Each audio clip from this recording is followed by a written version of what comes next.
Good evening. Welcome back to the continuation of this public meeting number 16 of today, Thursday, March 23rd, 2023. I would like to give a special welcome to the Prime Minister and Minister of General Affairs, Ms. Sylvia Jacobs.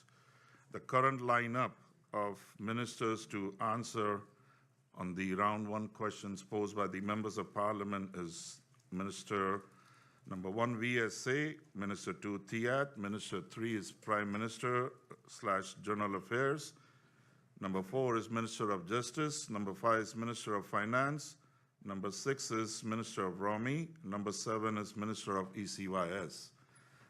Tentatively, hopefully they are in the same order. We have come on the end of round one by the answers from Minister of VSA and Minister of TIAT, including the clarification.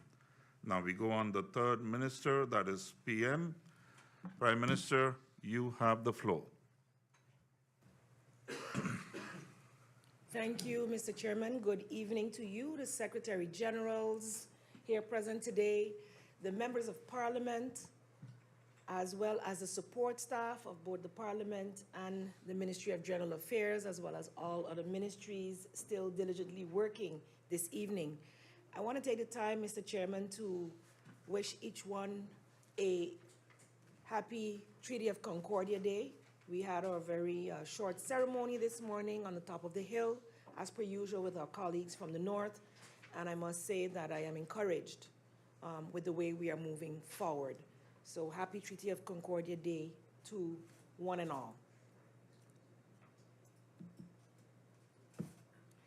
I will start, Mr. Chairman, with the questions of MP Westcott Williams. In one of the questions asked to the Minister of ECYS, it was also directed to me regarding whether we can go back to the kind of understanding of funding for things that matter to the people of Sint Maarten, Mr. Chairman, including things of heritage and whether a paradigm shift is needed when speaking to our Dutch counterparts.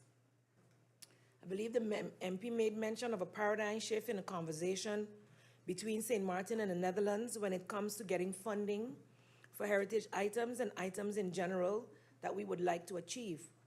I have been lobbying for the entire time of my tenure for just that. The reality of the political landscape in the Netherlands, however, is what we have to contend with. We must take into consideration the fact that it is a coalition government with persons with differing ideologies.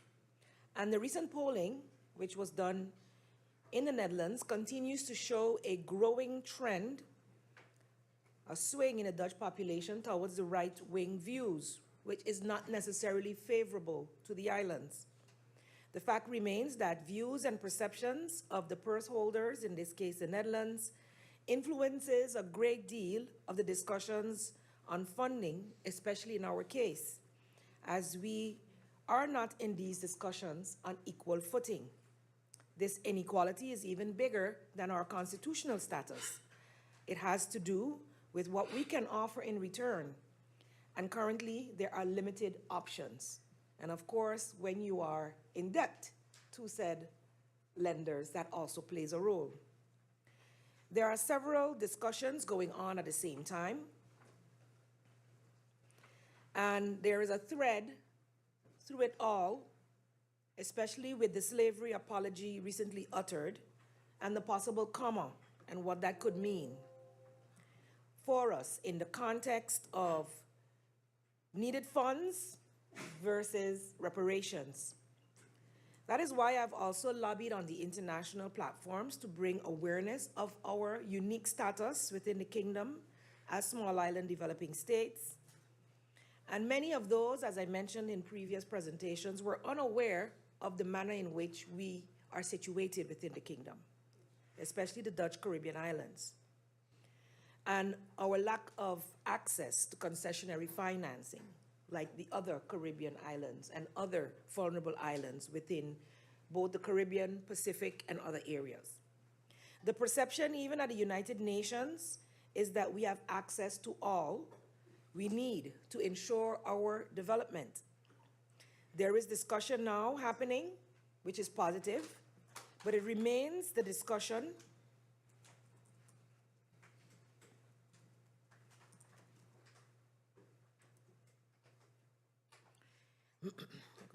the discussion level, there is a discussion happening now, but it remains at the discussion level as to possibly receive funds for heritage, climate adaptation, and other needs that we may have. But at this point, it's still a discussion on getting that type of funding directly through the Netherlands. Nothing concrete as yet has come out of this, but I do have a scheduled travel to the Netherlands within short, and already have a scheduled meeting with one of the ministers that has actually promised to do some assisting there, which is the Minister Rob Jetten of Climate and Energy. So I look forward to it, and I have noted some changes in the thoughts, and we will continue to forward the agenda of Sint Maarten through any and all means that are available to us. In another question regarding the media policy, Mr. Chairman, I was asked of my opinion on whether the media policy that we have issued as government should have been preceded by a media law. What is the feeling of the ministry reference the draft media law from many years ago that is still somewhere circulating? And what is my feeling about the old media law?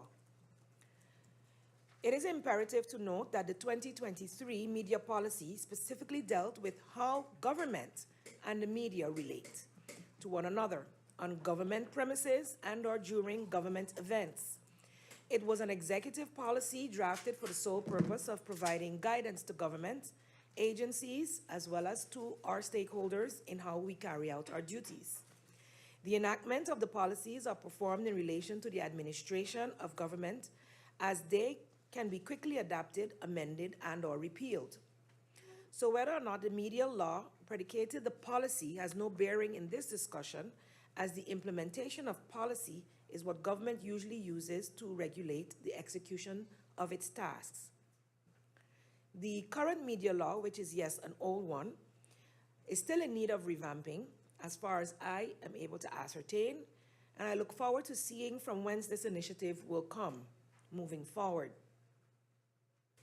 As a matter of course, I would like to remind the members of Parliament that the current law, though old, does leave provisions for a media guild, a body that would be established for the media to monitor themselves. And that is still on the tables, and I have encouraged the media to establish such. MP Westcott Williams also asked, Mr. Chairman, about the advices of the Council of Advice not being published. In the past, there were agreements to publish the advices of the Council of Advice via government's website. However, in 2017, the Council of Advice transitioned to publishing their advices via their own website. The advices seem to still be available on their site, according to the Landsverordening Openbaarheid Bestuur, so the Transparency of Government Ordinance. I will, however, we did check, and there were advices on there, some still pending to be published. As such, once they have been published, I assume they will be also published on the Council of Advice's page.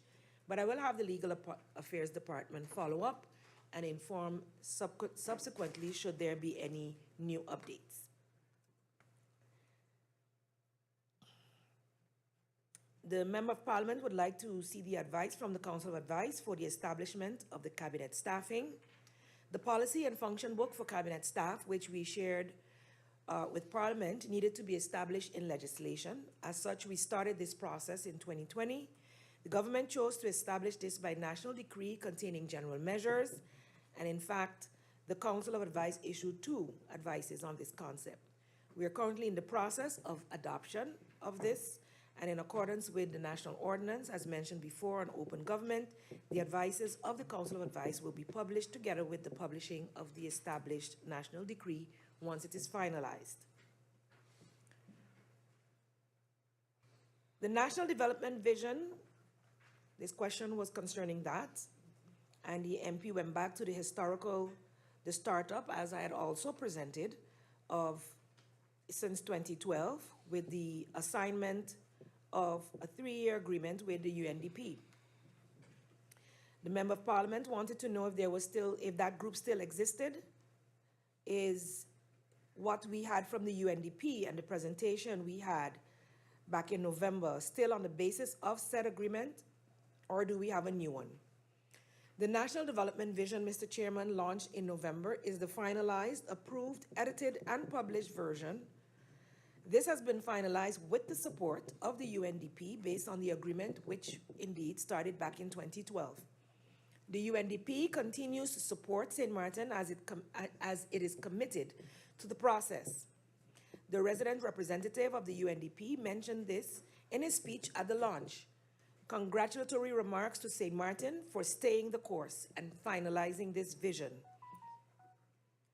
The steering committee was repealed in 2018 as the group was dormant for several years, especially considering the devastation caused by Hurricanes Irma and Maria in 2017.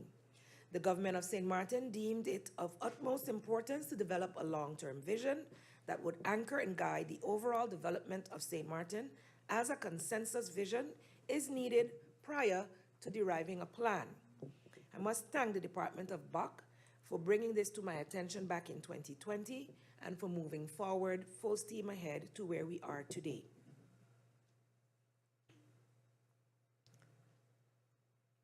Is the government aware of the court case launched by GEBE versus Aurora? Unfortunately, due to the ongoing court case, NVGEBE is legally not permitted at this time to divulge any information regarding this.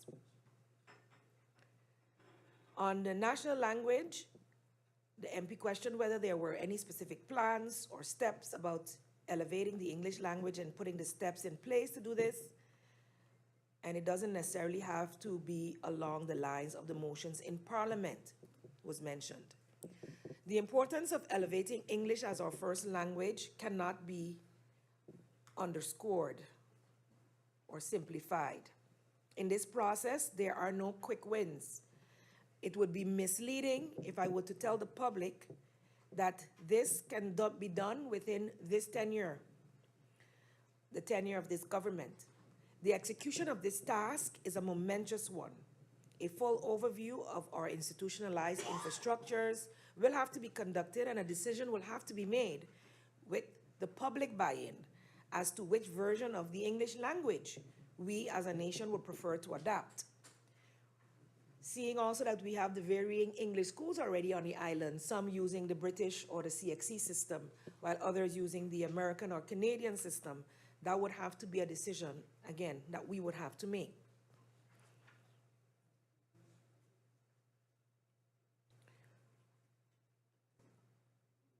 There may even those who might be proponents of the Sint Maarten English being one of the options. What the Honorable MP has asked is not a question that can be answered off the cuff. It requires a strategic plan of approach for execution that will take longer than a year. It will include preparation of implementation of any reformative measures that would require some 3 to 5 years for full implementation of the chosen version of English to be fully integrated into the judicial, administrative, legal, commercial, educational, banking, healthcare services, and other services as well. We do have the advantage of already having recognized English education within our schools. And so, as well as the mentioned translations that were presented by Dr. Anders Linda Richardson a couple of weeks ago, to be able to assist clients as well as other stakeholders within the judicial system. So we see the need.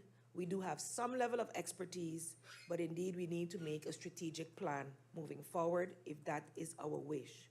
It would be good to know if that is actually the sentiment of the Parliament of Sint Maarten. The member also mentioned that in her letter, she was trying to engage the ministry in discussion about Article 59, and knowing the history of this paragraph,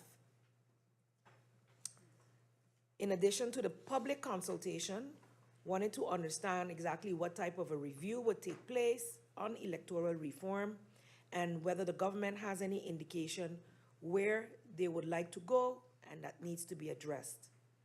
I believe I answered this question in the Central Committee as well as in the elucidations. There are various elements that we would like to address when government speaks on electoral reform. Some are procedural elements to allow for participation, to allow parties that wish to participate in the elections and the steps they need to go. There are elements that we would like to address to diminish voter fraud, of course, and reduce the possibility of vote buying. There is a wish to strengthen the parties to combat the rise of individualism that seems to have taken over our elected officials. Of course, a suggestion of the Member of Parliament to look at the legislation for the registration of parties to assess where there can be tweaks made to ensure that persons who postulate themselves are fully committed to the party they are running with, including having signed on to the relevant party election manifestos, is one that we definitely will look into as well. We would like to see measures that would curb the explosive growth of the increased factions within Parliament. This is, of course, within Parliament's purview to be addressed as well. As persons leaving their party and becoming a faction is become a trend as well, which would or should not be rewarded. Such individuals, as I mentioned before, become factions while this is nowhere regulated, as they did not contest the elections as a party. So it puts, as we all know, frankly, a lot of extra pressure on Parliament's budget, and therefore it's interesting that this question is asked as a budgetary question. We have seen that Parliament's budget has increased as a result of this.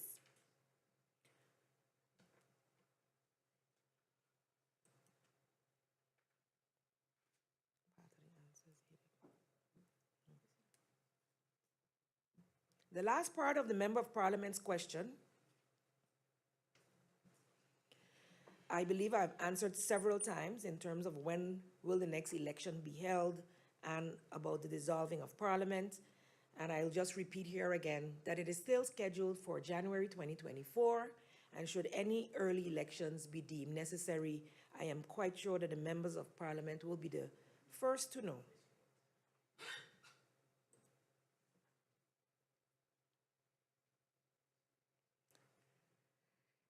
I believe the member was just making a statement regarding the change to the amendment to address the budget of the Integrity Chamber, as that note of unrising has been received by Parliament. The next question was about the World Bank Sustainability Plan for NRPB and R4CR. I believe it's a valid question being posed by the Honorable MP.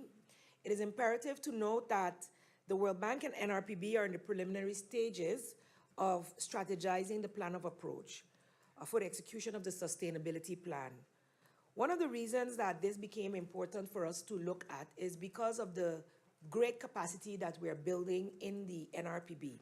The NRPB is the government's project implementation unit. As such, project management, a lot of experience is being gained in project management at the level of the World Bank. And that is expertise that you cannot lose as a government. So that is one of the reasons for sure why we ask as government to see how we can make it something sustainable for the future after these projects have been completed. Because Sint Maarten will continue to develop, and we will definitely want to make use of our built up expertise that we are now getting within the NRPB. As for the R4CR, as with many other CSOs, they are carrying out a good cause, and we're looking at different ways in which we can create funds so that they are able to function. The Sint Maarten Development Fund also falls within the type of an organization that you would want to increase funding for. So it is not only about R4CR per se, but for foundations, CSOs that are carrying out that type of work, having a great impact on the community and ensuring that there is sustainability for them. There is a steering committee meeting next week, and upon my return from said meeting, I will be able to give further insight into how far the bank is with assisting us with preparing such a plan. Regarding the question on grid market, the grid market document remains an internal document for now. It is still being processed. There are discussions ongoing with several stakeholders. As such, it will be shared at a later time once we have reached to a level of agreement with certain stakeholders. The further question was on an update in respect to the Kingdom Conference that we spoke about in the Central Committee meeting. I recently, during yesterday or the day before, received an update that a protocol has been submitted for my review, which regulates the structure of the working group and how they will go about preparing for the Kingdom Conference. That is the latest update. So they are currently working on how they will be working and setting up the cadres for that. They have met at least 3 times, to my knowledge, and have already produced some work, which once I've gotten a chance, I will peruse. No further information yet on the content or the subjects to be proposed to the agenda have been submitted, however. The Member of Parliament asks a very good question in relation to when will we have SDG reporting, a monitoring tool so that when we sit with the Netherlands, we can really talk about the SDGs. I think more importantly, we need to be able to talk about the SDGs to ourselves. The monitoring and evaluation of our socioeconomic development requires first and foremost a trajectory to strengthen the entire organization, to improve digitalized information processes and procedures, improve collection of statistical data, and collaboration between our statistical organization and the rest of the ministries, as well as the collaboration with external parties who are also busy with works and activities towards the achievement of the goals, as well as agreements upon how we should share that information. This trajectory involves time and funds and is prioritized and being worked on through our country reform packages. We see the importance of ensuring that every part of the organization has a good understanding of which SDGs fall within their purview, which are aligned to the activities that they have planned, the budget that they have planned, the projects that they have planned, or which they have outsourced to third parties. I have also, in the last reporting that I have received, asked that in our planning that we make sure to include a column for the SDG that relates to whatever activity we're doing. So this is being done as we speak, but indeed there needs to be much more information shared within government organization through all of the departments and all of the ministries and relevant departments as the SDGs touch us all. An awareness campaign to this end will be rolled out. In the past, this was done mainly in the schools, so I think some of the school children have a better idea than the rest of us, but I would like to see even more awareness in the community as well as in the organization about what the sustainable development goals are, how far we are with them, and what, when and how we will be achieving those. So indeed, that is something to look forward to. We are not there yet in having it by the fingertips, but it is one of the goals that will be rolled out. The next question was on the cleanup of the census. The MP wanted further explanation on this. I believe I responded to this in the CC as well. However, the project for the cleanup of civil registry started in September of 2022 and entails cleanup of the basic administration system. This includes ensuring that persons registered on St. Maarten as living here are actually living here on St. Maarten, that side, and are actually among the living and have not died abroad. For example, actions undertaken by the department Some 10,220 letters were mailed to citizens of St. Maarten as to their whereabouts, of which approximately 150 were presumably deceased persons that are still registered but as alive within our registry while they have passed away abroad. The result of this was that 2 death certificates of presumably deceased persons from Curaçao were received. 13 of the 21 requested from the French side were also received. No assistance as yet has been received from the Dominican Republic Embassy in obtaining the some 29 presumed death certificates.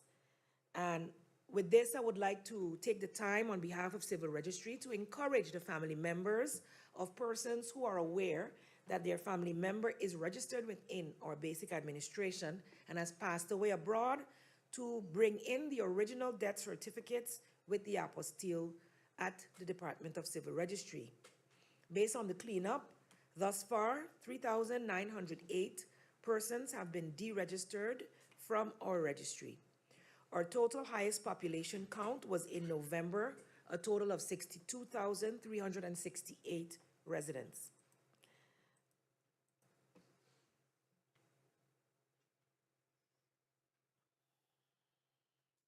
As to date, there are some 58,722 citizens registered in the basic administration system of St. Maarten. Additionally, a query was done for an overview of expired residence permits starting from 2003 to 2016. They're not halfway with that as yet, but for that period, some 3,741 persons registered had permits that were expired. For these reasons, the Civil Registry is contacting these citizens to know if they're still living on St. Maarten or have left the country. Civil Registry wants to encourage the citizens whenever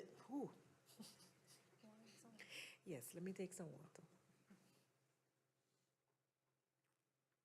water. My apologies. The Civil Registry wants to encourage citizens whenever they have changed to a new address that it is mandatory to come into the office and update their profile. The cleanup project is a very tedious process. However, the Civil Registry is seeing great progress. I'd like to add my encouragement to that of the Civil Registry Department, as indeed they're doing quite a lot of work. I have mentioned this on more than one occasion, and it is indeed tedious work. We want to be able to determine the correct number of citizens living on the island, and I look forward to those persons bringing in their updated addresses, as well as if they have deceased family members, notifying Civil Registry so that we can have an accurate count when the time comes,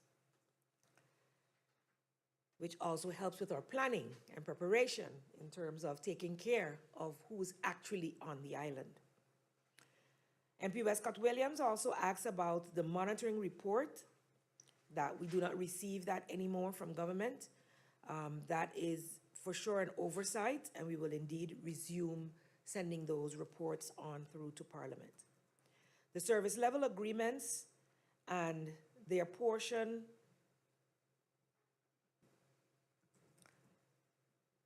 The Member of Parliament wanted an overview of the service level agreements and what portion are in conformity with the National Accountability Law where it pertains to entering into agreements to provide services and products, for example, by going on public bid. The amount of 5,106,384 guilders have been accounted for the service level agreements for the Ministry of General Affairs, and it's mainly at this time comprised of SLAs under the Department of ICT. And they are in conformity with the National Accountability Law. I believe some of them also fall within the Department of Facility Services, but I do not have the overview of that at this time. The member mentioned that she did not receive the answer about the election. I just answered that a few minutes ago. The predecessors of General Affairs were, in the first instance, the Honorable Sarah Westcott Williams. Then we had the Honorable Marcel Gums. Then we had the Honorable William Marlin, the Honorable Leona Marlin Romeo, the Honorable Wycliffe Smith, and then lastly, Silveria Jacobs. MP Emmanuel, MP Emmanuel.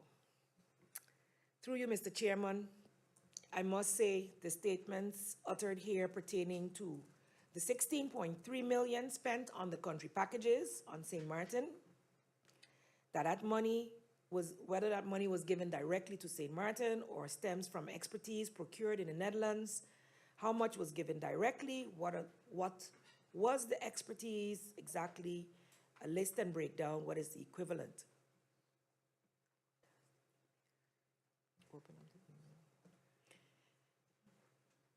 First of all, let me add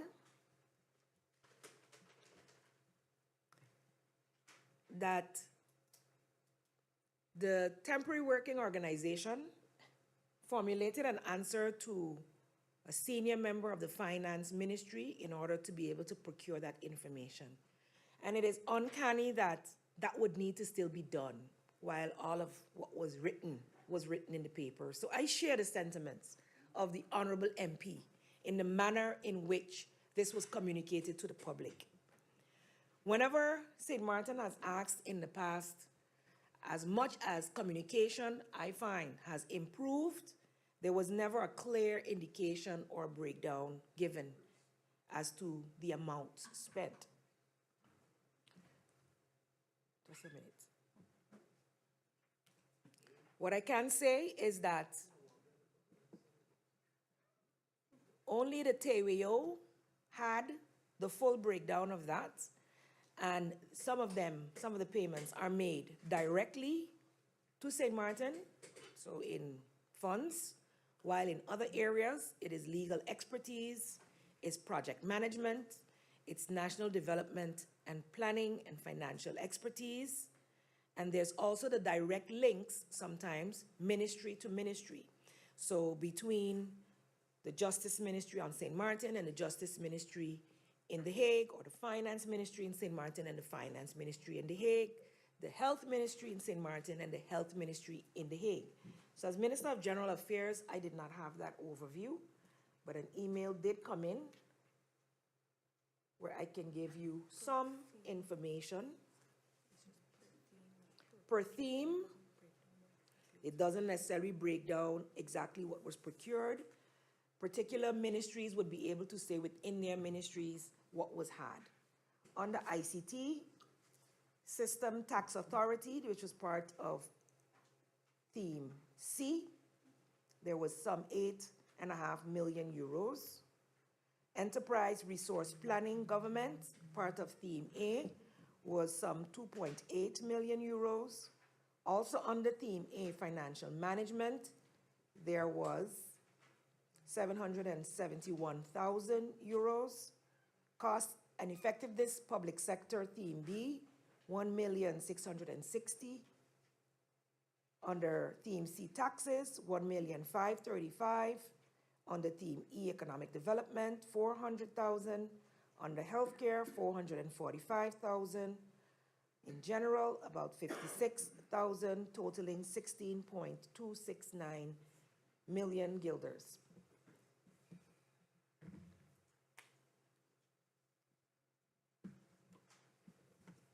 Communication is very, very important to me. And also in the projections for, we knew this already, for the coming budget, because that is 2022. For the coming budget, there's a lot of unclarity based on the fact that funding is determined. They can tell you how much they budgeted for 2023, but until plans of approach have been devised and exactly what will be assisted has been determined, no financial, let's say, picture can be put on it. So this is something that I will be taking up with the State Secretary in terms of the manner of communications. We have talked about this in the past, and if we are to continue to state that, you know, you can continue to state that in whatever is needed for the execution of the reforms that cannot be covered by your own budget, you will receive assistance, you've budgeted an amount for that, it's still very difficult for us to say how much it is. But I would like to add a column. We do quarterly reporting. I would like to add a column in that reporting from henceforth, which I will take up with the TWO and our monitoring committee, as well as the SG platform, for us to be able to quarterly get an assessment of the finances and the breakdown in human resources as well as finances.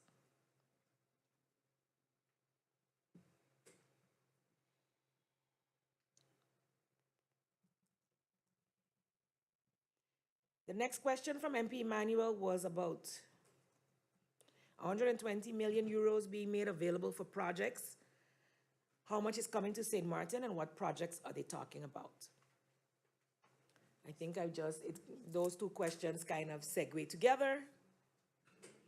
There is no way for us to know, though. I can clearly state how much will go to each of the countries. It depends on your rate of development, your rate of how fast you are working, and it is based on your request. So if St. Maarten, a particular department or ministry determines that they need technical assistance, whether it's Ministry of Romy, whether it's in the Ministry of General Affairs, as I mentioned in my presentation yesterday, we have 5 technical assistants working in ICT. I can tell you that. I have 2 working in P&O.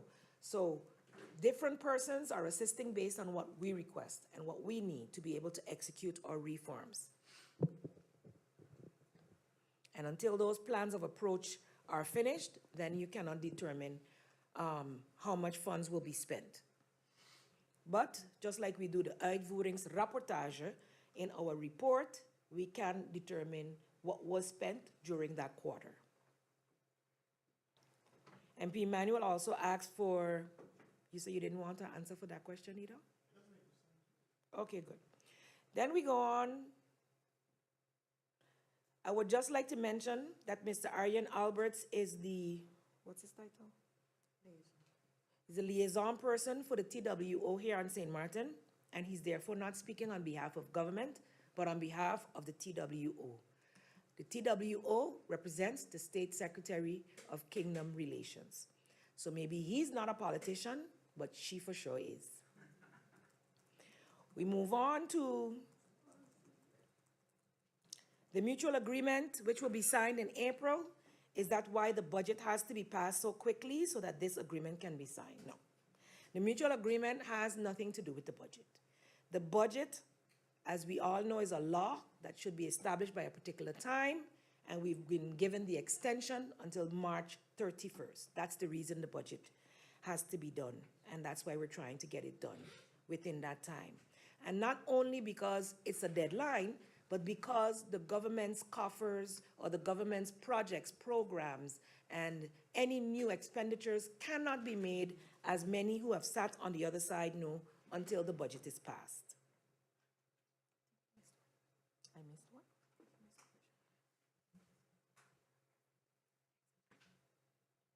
Oh, which one was that? Which number?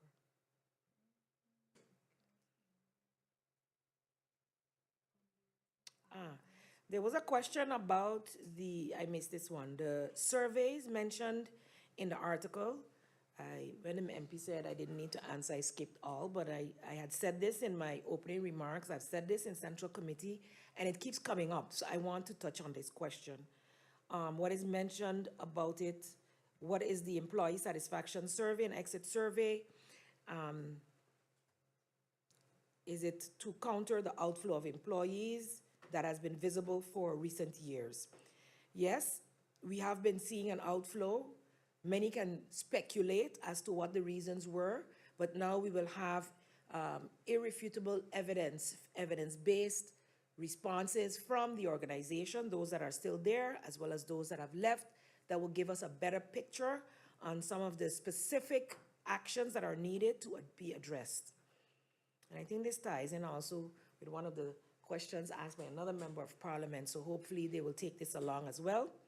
The exit survey. Yes, we wanted to find out exactly why persons left and why they were unhappy with their jobs, because most of their letters, majority would not give a reason.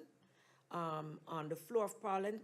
I've answered this question, and I told you that the results have just come in, and the next step is to update the Council of Ministers, and then, of course, the full rollout of transparent communication to the organization itself.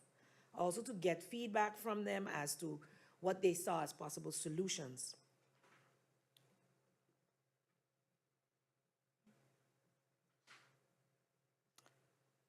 And it was conducted by a consultancy, a factory, who have experience in doing these types of surveys.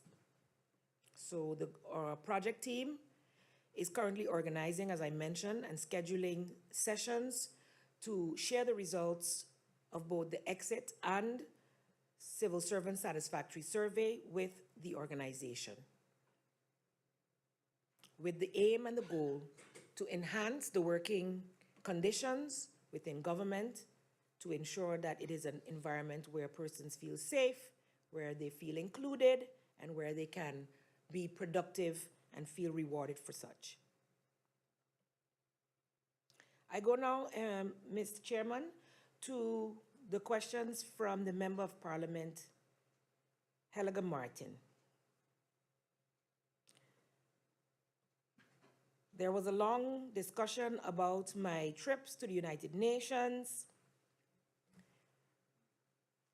and whether I couldn't have made better use of the General Assembly through the use of the Uruguay and India amendments to Resolution 195. I think one of the members of Parliament addressed this situation quite adequately. However, it is clear from the statements made by the Honorable Member of Parliament that there is little understanding as to how the United Nations actually works, how the General Assembly works. It is not a free-for-all where persons can just walk in and speak. There's a set agenda way ahead of time. You have to plan to get permission to enter, special passes to enter, and with specific dates. There's a very high level of security as well at these assemblies. Yes, as countries, we can request audiences and different types of meetings. However, last year was really my first, and I went as a representative of the kingdom. Key is that when Sint Maarten, Aruba, and Curaçao are in the United Nations General Assembly, any one of the halls, we are part of the kingdom. And as many noted last year, the nameplate said Netherlands. So that alone should have given people the understanding of what I've been trying to convey, in that many were not even aware that there was a kingdom. So as the kingdom becomes a little more cognizant and open, the paradigm shift of inclusion of the islands in what they do, we are along and we are there and we have to share at various levels, not from a Netherlands perspective, but from a Curaçao, Sint Maarten, Aruba perspective as parts of the kingdom. And so that's why I was able to say that the international platform offered us an opportunity for people to learn who we really are and about the special relationship that we have, which is not like St. Kitts, Nevis, Jamaica, St. Lucia, Barbados, many of whom have been independent for over 50 years and are still in development. Let's keep that in mind.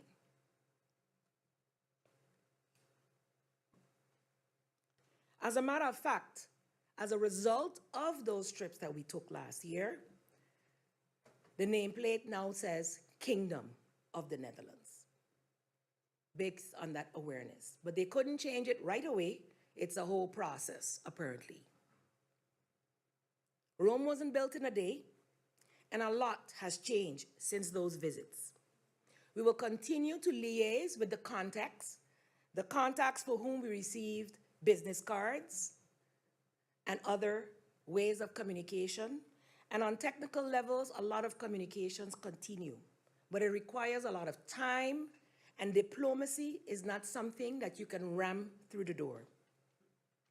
The key word in meetings of this nature is diplomacy, which I can understand is beyond most persons who've only handled here on St. Maarten understanding.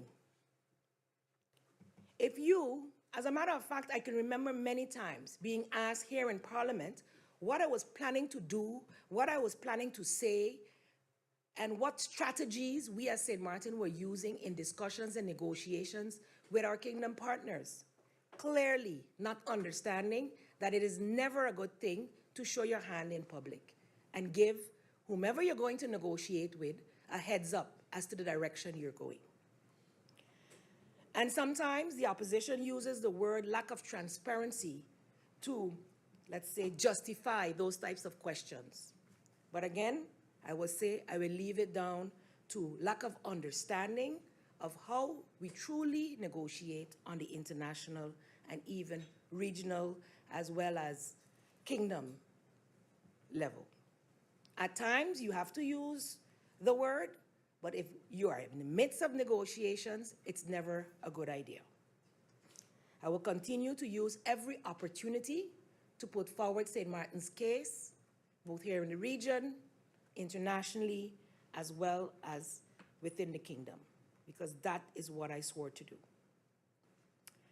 The minister is asked to provide a status update on the court case filed by the former contractor from Bukel against the government within the kingdom. MP Gomes asked this question regarding, where was I? The Dutch Quarter project. Somewhere down the line, there seems to be an accounting done of the EU funds that was spent and meant to be spent on that project, and whether or not the MP wanted to know whether or not it was completed.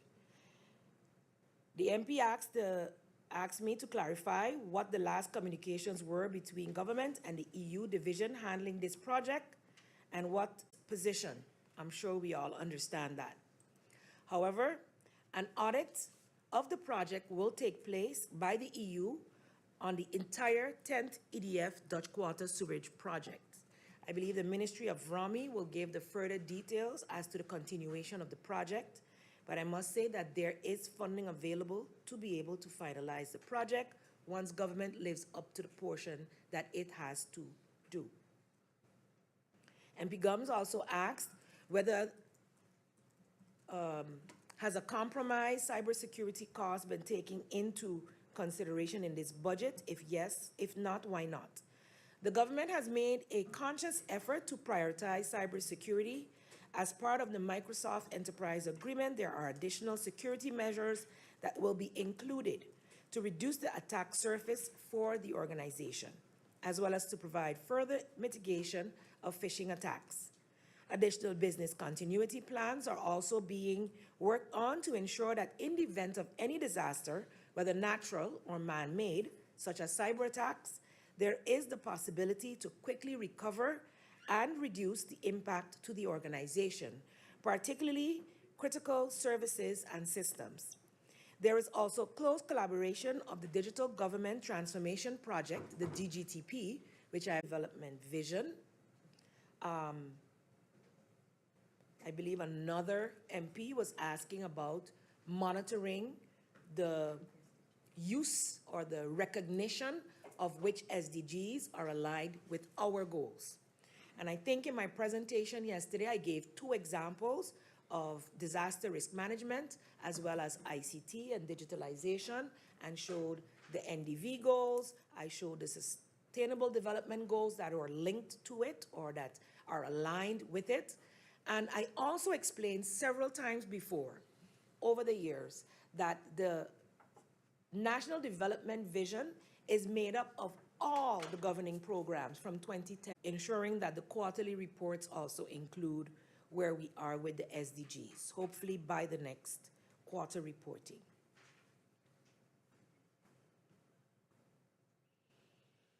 NDV slogan mentioned plastic-free project SDGs. We can't jump up and share them out like sweets. You have to know as a ministry what you're working on, and within your goals, institutions. I also presented two I mentioned yesterday, where you can scream, You can shout with or without immunity, matters not to me, but you can have wishes and goals. We have to deal, and I think one of the members of parliament said it great, that deal with the reality of what is in your coffers. And this is what our Minister of Finance has been trying to insist upon. And in looking at the last few budgets, when seeing, because initially we're like, we cannot balance our budget for 2023. We're not there yet. But when we looked at 2022 and we looked at 2021 even though I must say 2021 is not a good year to compare post-COVID, we saw that our actuals were below the budgeted amounts. Our actuals. Certain areas, I'm not going to go into them at this point, but should the opportunity arise that we're able to generate more revenue, we will definitely be putting forward budget amendments to be able to do more for the community. What is good about the budget, MP Arundel, through you, Mr. Chairman, that if or when it is passed, we are then finally of our people. MP Duncan asked about the levels of toxicity in the ministries. I think in responding to the question related to the surveys that were done, this will give us an indication as to whether or not, because not only will it be, so I look forward to seeing some of these roll out. The last question I have is from the Member of Parliament, Rolando Bryson. The MP asked anytime we balked, anytime we said, hey, but this isn't correct. This is not equitable within a kingdom of partners. And so I believe that we have, so yes, we went through a very stressful time, and we're looking now how to put the ship in calmer waters, how to make the best use of the crisis we've been given to grow the opportunities for St. Maarten. And so we welcome all of the assistance and all of the aid. We welcome the with the policies that we are now clearly or more clearly defining within our budget. We now Meeting for 15 minutes as we have some technical difficulties. The live meeting for 15 minutes as we have some technical difficulties. The live stream has some issues. So meeting adjourned for 15 minutes.